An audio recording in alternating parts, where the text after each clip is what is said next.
Halo, perkenalkan nama saya Anugrah Diva Ardiansah dengan NIM 63030210097. Di sini saya akan menjelaskan tentang apa itu manajemen risiko. Yang pertama, pengertian. Pengertian manajemen risiko adalah proses identifikasi, analisis, dan respon terhadap faktor risiko yang menjadi bagian dari kehidupan bisnis. Tujuannya adalah untuk meminimalkan atau mengelola dampak dari kejadian yang tidak diinginkan yang dapat mempengaruhi pencapaian tujuan organisasi. Yang kedua, tujuan. Untuk menjamin bahwa suatu perusahaan atau organisasi dapat memahami, mengukur, serta memonitor berbagai macam risiko yang terjadi dan juga memastikan kebijakan-kebijakan yang telah dibuat dapat mengendalikan berbagai macam risiko yang ada. Agar pelaksanaan bisa berjalan dengan lancar, maka perlu adanya dukungan dalam menyusun kebijakan dan pedoman manajemen risiko sesuai dengan kondisi perusahaan. Adapun yang pertama, menyediakan informasi mengenai risiko kepada pihak reguler. Kedua, meminimalkan kerugian dari berbagai risiko yang uncontrolled.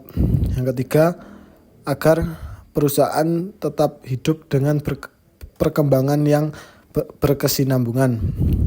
Yang keempat, biaya manajemen risiko atau risk management yang efisien dan efektif. Yang kelima, memberikan rasa aman. Dan yang terakhir, agar pendapatan perusahaan stabil dan mampu memberikan kepuasan bagi pemilik dan pihak lain.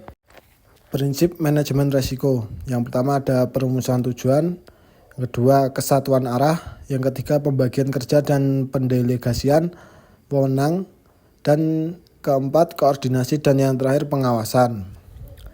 Macam-macam bentuk risiko. Yang pertama, risiko sifat usaha. Berbagai jenis usaha mengandung risiko yang berbeda satu dengan yang lain. Yang kedua, risiko geografis. Risiko geografis erat kaitannya dengan bencana alam yang sering terjadi pada lokasi usaha tertentu. Yang ketiga, risiko politik. Risiko politik berpengaruh juga terhadap sebuah usaha. Kebijakan politik yang tidak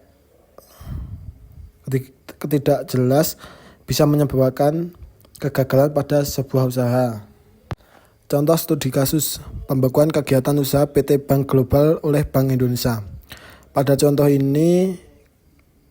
contoh kali ini akan menjelaskan kasus General Market Risk.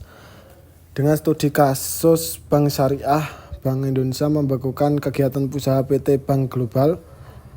Market risk merupakan kondisi yang dialami oleh suatu perusahaan yang disebabkan oleh perubahan kondisi dan situasi pasar di luar dari kendali perusahaan. Sejak tanggal 14 Desember 2004, Bank Indonesia membekukan kegiatan usaha PT Bank Global (TBK). Akibatnya sekitar 8.000 nasabah yang tercatat di 13 kantor cabang terpaksa kerepotan mengurus dananya. Bukan hanya itu, ratusan investor publik pemegang saham juga menjadi tidak jelas investasinya. Berdasarkan permasalahan yang ada, maka dirumuskan solusi sebagai berikut. Yang pertama, sebagai perusahaan terbuka, semestinya Bank Global transparan dan menerapkan dengan seksama asas good corporate governance.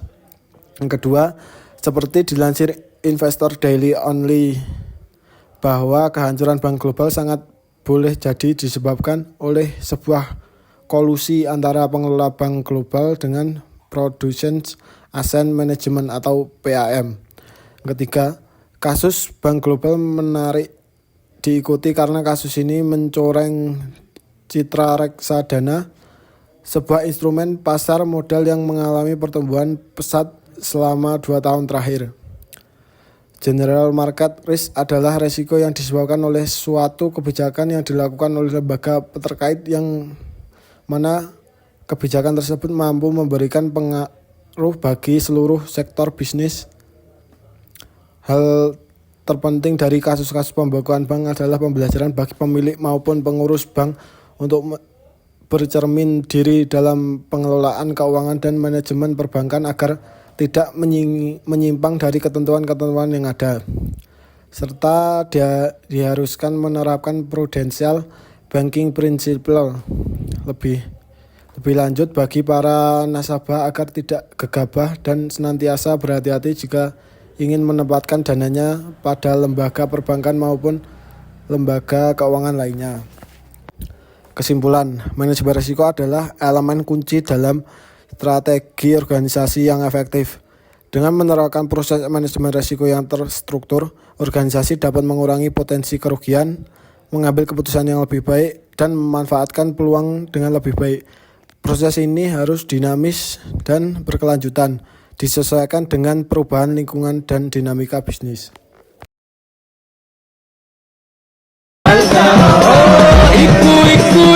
Iku